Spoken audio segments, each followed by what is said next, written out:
Assalamualaikum warahmatullahi wabarakatuh. Bismillahirrahmanirrahim. Perkenalkan, nama saya Wahyu Mustikarani. Di sini saya akan mempresentasikan ujian tengah semester Sejarah Amerika tentang yang pertama, bagaimana kondisi dunia baru dan dunia lama setelah dan sebelum kedatangan Christophorus Columbus, pra dan pasca Kolumbian. Hal ini ditekankan pada aspek ekologis, ekonomis, sosial, budaya, dan politik. Di sini saya pertama akan menjelaskan kondisi dunia lama atau kondisi pra-Kolumbian. Seperti yang kita ketahui bahwa pra-Columbus ini adalah suatu istilah yang digunakan untuk merujuk kebudayaan di Amerika pada era sebelum masuknya pengaruh Eropa. Atau masa pra-Columbus ini adalah masa sebelum kedatangan Christopher Columbus ke Amerika pada tahun 1492. Kemudian sebelum kedatangan Christophorus Columbus di Amerika, budaya asli di Amerika tersebut terus berkembang.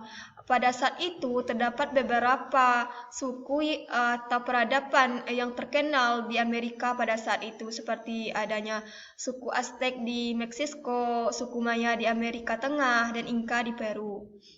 Kemudian seperti yang kita ketahui bahwa nenek moyang dari penduduk asli Amerika ini berasal dari Asia. Mereka ini datang ke Amerika dengan menyeberangi jembatan darat Bering ke Alaska. Yang kedua, dalam bidang aspek biologis. Jadi sebelum kedatangan Columbus ke Amerika pada saat itu, masyarakat asli Amerika pada saat itu belum mengenal yang namanya penyakit menular yang mematikan. Seperti yang terjadi sesudah kedatangan Columbus itu sendiri. Yang ketiga dalam bidang aspek ekonomi. Secara ekonomi, sebelum kedatangan Columbus di Amerika, kehidupan masyarakat sangat bergantung pada bidang agraris, seperti dalam bidang pertanian, perkebunan, serta juga ada masyarakat asli Amerika juga telah melakukan perdagangan. Mereka telah terampil dalam kegiatan bercocok tanam. Hal ini dapat meningkatkan perekonomian mereka pada saat itu. Tanaman yang mereka tanami seperti tanaman jagung, coklat, tomat, kacang-kacangan, kakao, dan lain-lain. Kemudian dalam bidang perdagangan mereka juga telah melakukannya. Hal ini mereka melakukannya dengan menjual barang komoditas seperti katun, kulit, dan perhiasan. Hal ini dapat kita lihat dari suku Aztec atau peradaban Aztec itu sendiri. Mereka telah mampu melakukan kegiatan perdagangan dengan menjual berupa barang-barang komoditas. Yang keempat dalam bidang aspek politik, yang mana sebelum kedatangan Columbus di Amerika pada saat itu, masyarakat itu telah mengenal namanya kerajaan. Kemudian kekuasaan tertinggi itu berada di tangan raja. Dan ada juga yang menganut sistem pemerintahan feodal, kekuatan militer yang tangguh, seperti suku Aztec. Suku Aztec ini memiliki kekuatan yang tangguh. Bangsa ini juga dikenal dengan bangsa barbar yang suka berperang. Mereka ini menaklukkan wilayah-wilayah di sekitar mereka untuk memperluas wilayah mereka pada saat itu. Kemudian ada pula pada masa itu mereka menjalankan pemerintahan imperium. Kemudian kita lihat dari suku Inca, mereka itu memberikan kekuasaan kepada pemimpin lokal untuk mengatur wilayahnya sendiri. Kemudian pada masa sebelum kedatangan Columbus ini, masyarakat asli Amerika telah mengenal yang namanya sistem pembagian kerja, yang mana laki-laki ini bekerja sebagai berburu, kemudian perempuan ini bekerja di rumah, dan akhirnya perempuan ini juga melakukan bercocok tanam. Dalam bidang sosial budaya, sebelum kedatangan Christopher Columbus, masyarakat ini memiliki kebiasaan atau tradisi menyembah dewa. Sistem kepercayaan mereka tersebut bersifat politeisme. Dalam bidang sosial mereka telah mengenal struktur sosial yang terdiri dari golongan bangsawan, golongan militer, rakyat biasa, budak, dan lain-lain. Hal ini dapat kita lihat dari peradaban Aztec. Yang kedua, saya menjelaskan bagaimana kondisi dunia baru pasca Kolumbian. Jadi dunia baru ini ditunjukkan kepada benua Amerika itu sendiri atau setelah kedatangan Christophorus Columbus di Amerika pada saat itu. Pasca kedatangan Columbus di Amerika ini membuat kerajaan-kerajaan Eropa bersaing untuk datang ke Amerika dan bersaing untuk mendapatkan dan menduduki tempat yang strategis di Amerika. Tujuan mereka untuk bersaing dan berebut datang ke Amerika tidak terlepas untuk menguasai rempah-rempah dan kekayaan alam Amerika. Seperti yang kita ketahui bahwa sejak jatuhnya kota Konstantinopel ke tangan Turki Utsmani membuat perdagangan di Laut Tengah itu ditutup. Hal inilah membuat para negara Eropa itu bersaing atau berpikir mereka untuk melakukan pelayaran untuk mencari dunia baru atau mencari daerah yang menghasilkan rempah-rempah yang sangat mereka butuhkan pada saat itu.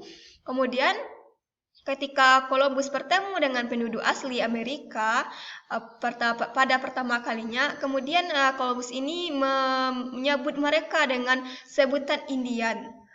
Kemudian sebutan Indian ini menyebar ke seluruh Eropa Barat dan pada akhirnya semua penjelajah Eropa menyebut semua penduduk asli Amerika sebagai orang-orang Indian. Jadi orang-orang pribumi Amerika itu dikenal dengan orang-orang Indian oleh bangsa Eropa itu sendiri. Kemudian dalam bidang aspek ekonomi, jadi sebelum kedatangan Columbus ini, kehidupan masyarakat ini bergantung dalam bidang agraris, pertanian dan perkebunan. Namun setelah kedatangan Columbus atau bangsa Eropa ke Amerika membuat ekonomi masyarakat ini telah diatur dan dikuasai oleh para koloni Eropa yang datang ke Amerika pada saat itu.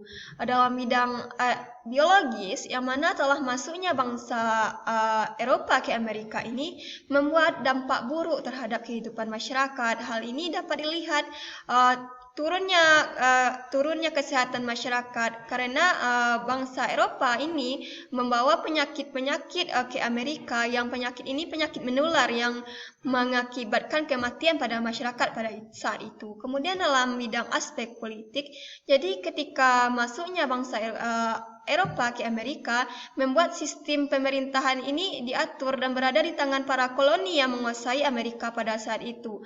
Banyak kebijakan-kebijakan yang diberlakukan di Amerika tersebut sesuai dengan kepentingan kolonialisme seperti kebijakan yang diberlakukan oleh Inggris di Amerika pada saat itu. Kalau sebelum Columbus kita akan tahu bahwa kekuasaan tertinggi itu berada di tangan raja. Jadi mereka itu menganut sistem kerajaan pada saat itu. Tapi setelah masuknya Columbus ini, maka segala sesuatunya pemerintahannya diatur oleh kolonial. Yang nomor 2, uraikan secara kronologis dan analitis korelasi antara revolusi saintifik, pencerahan, revolusi industri, dan revolusi Atlantik. Tekankan terutama dalam dimensi gagasan, lompatan teknologi, percepatan ekonomi, kolonialisme, imperialisme, dan kesadaran untuk merdeka. Jadi kita harus mengetahui terlebih dahulu apa itu revolusi.